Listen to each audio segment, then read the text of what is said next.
Apple resources private limited. Wood apple resources में आप सभी का स्वागत है। कक्षा 5वीं हिंदी। मैं आपकी शिक्षिका धरा हूँ और ये हैं आपके दोस्त। मैं वुप्पी। मैं एप्पी। आज हम पढ़ने वाले हैं पाठ 3, ऐना और चांद। आओ मेरे दोस्तों, सुलझाओ एक पहेली, जिसके बिना रात होती है अकेली। सब सोते तब वह जागता, सितारों के बीच यह सजता। दादी नानी की कहानियों में आता, सबका मामा यह कहलाता। शीतलता उसका गुण मुझे है भाता, उससे पकड़ने को जी ललचाता। मुझे पता है इसकी पहचान, चंद्रमा है इसका नाम। लेकिन एप्पी, आज तुम चंद्रमा के बारे में बात क्यों कर रही हो? अरे वुप्पी, हमारी आज की कहानी चंद्रमा और ऐना की है। चंद्रमा तो ठीक, पर यह ऐना कौन है? ऐना एक लड़की है जो चांद को छूना चाहती है। आओ जाने कहानी पढ़कर कि क्या ऐना चांद को छू पाएगी। एक दिन ऐना का विद्यालय जाने का मन नहीं था। उसे कुछ अच्छा नहीं लग रहा था, पर पापा के डर के कारण वह विद्यालय चली गई। कक्षा में ऐना कुछ उदास बैठी थी। ऐना को उदास देखकर उसकी सहेली रैनी ने उससे पूछा, तुम इतनी उदास क्यों हो?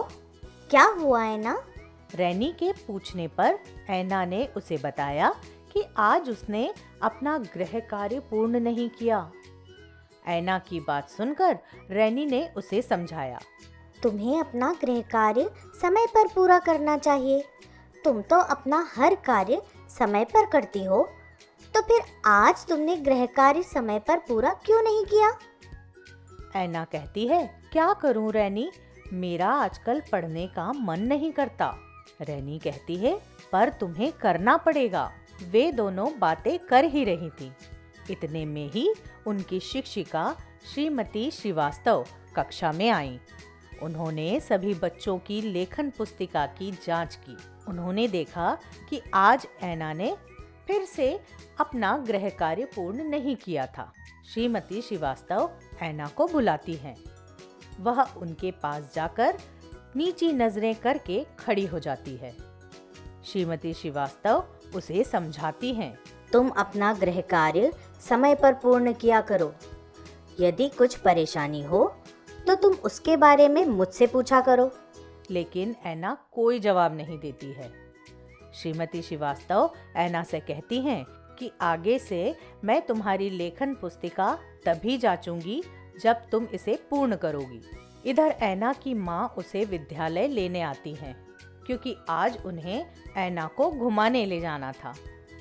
ऐना ने उनसे गृह कार्य पूर्ण करने का वादा किया था, पर ऐना को देखकर वे समझ जाती हैं कि उसने आज भी गृह कार्य पूर्ण नहीं किया।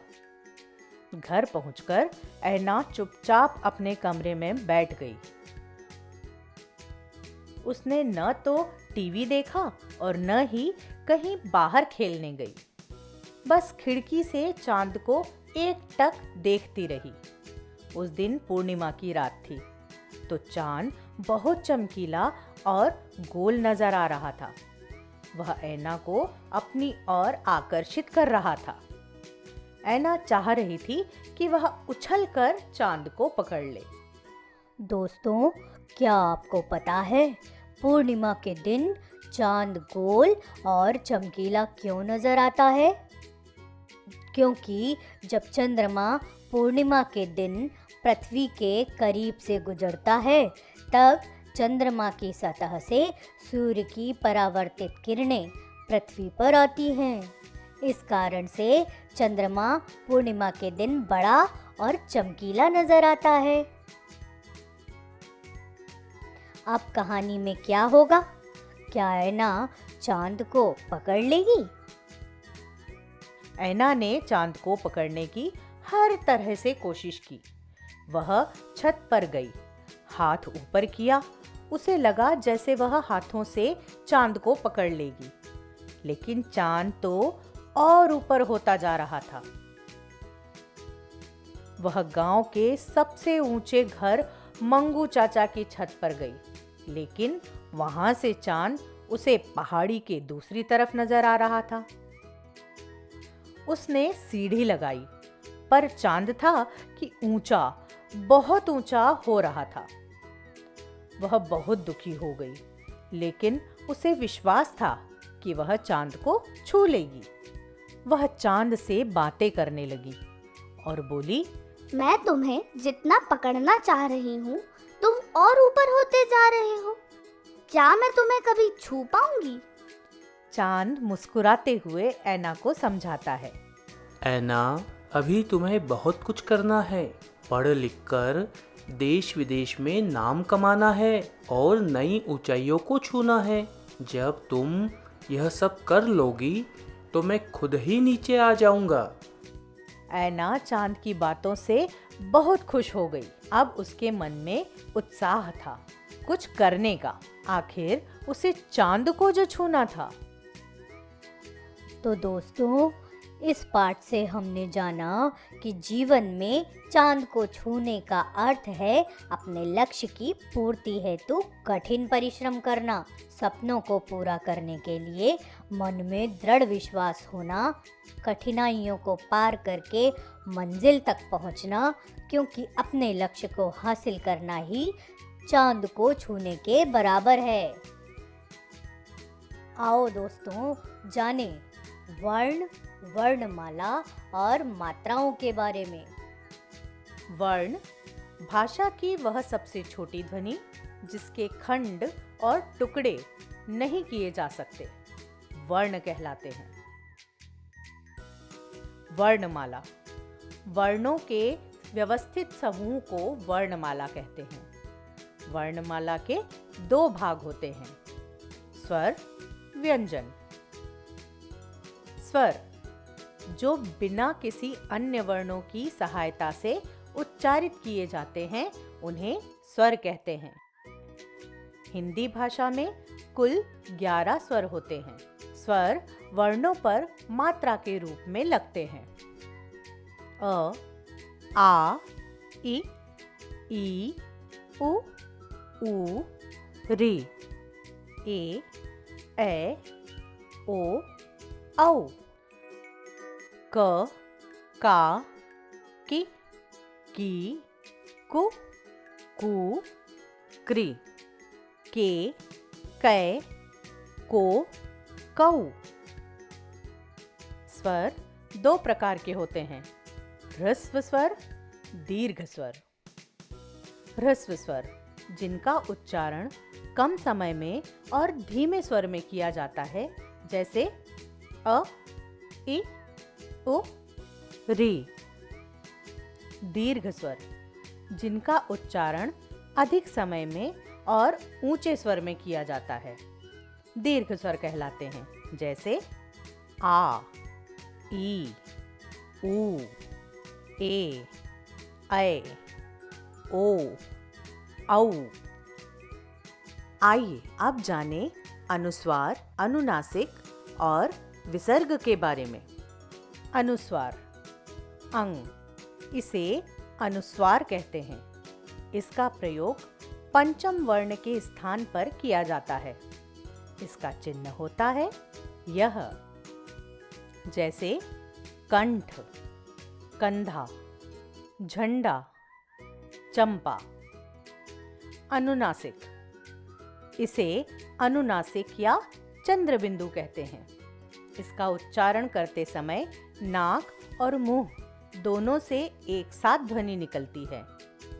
इसका चिन्ह होता है यह, जैसे मां, दांत, आंख, ऊंट। विसर्ग अह, इसे विसर्ग कहते हैं। इसका उच्चारण करते समय ह की ध्वनि निकलती है। इसका चिन्ह होता है यह। जैसे पुनः, प्रातः, दुख, अतः।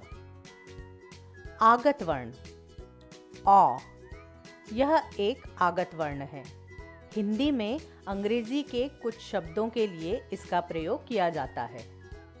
इसका चिन्ह होता है यह। जैसे बॉल, डॉक्टर। व्यंजन, व्यंजनों का उच्चारण स्वरों की सहायता से होता है। प्रत्येक वर्ग के 5 व्यंजन होते हैं। क वर्ग क, ख, ग, घ, ङ। क वर्ग के व्यंजन कंठ कहलाते हैं, क्योंकि ये सीधे कंठ, गले से निकलते हैं और जीभ मुख के किसी भी भाग को स्पर्श नहीं करती है। च वर्ग च, छ, ज, झ, ञ। च वर्ग के व्यंजन तालव्य कहलाते हैं, क्योंकि इनको बोलते समय जीभ का पिछला भाग तालू से लगता है। ट वर्ग ट, ठ, ड, ढ, ण। ट वर्ग के व्यंजन मूर्धन्य कहलाते हैं, क्योंकि इनको बोलते समय जीभ का आगे का भाग तालू को स्पर्श करता है। त वर्ग त, थ, द, ध, न। त वर्ग के व्यंजन दंत्य कहलाते हैं, क्योंकि इनको बोलते समय जीभ का आगे का सिरा दांतों को स्पर्श करता है। प वर्ग प, फ, ब, भ, म। प वर्ग के व्यंजन ओष्ठ कहलाते हैं, क्योंकि इनको बोलते समय दोनों ओष्ठ आपस में मिलते हैं। य, र, ल, व अंतस्थ व्यंजन है। श, श, स, ह ऊष्म व्यंजन है। इस प्रकार व्यंजनों की संख्या 33 है। इनके अलावा हिंदी में 4 संयुक्त व्यंजन भी हैं। क्ष, त्र, ज्ञ, श्र। दोस्तों, आज हमने सीखे स्वर, व्यंजन और मात्राएं। हम ऐसे ही मिलते रहेंगे। वुड एप्पल रिसोर्सेज से जुड़ने के लिए धन्यवाद।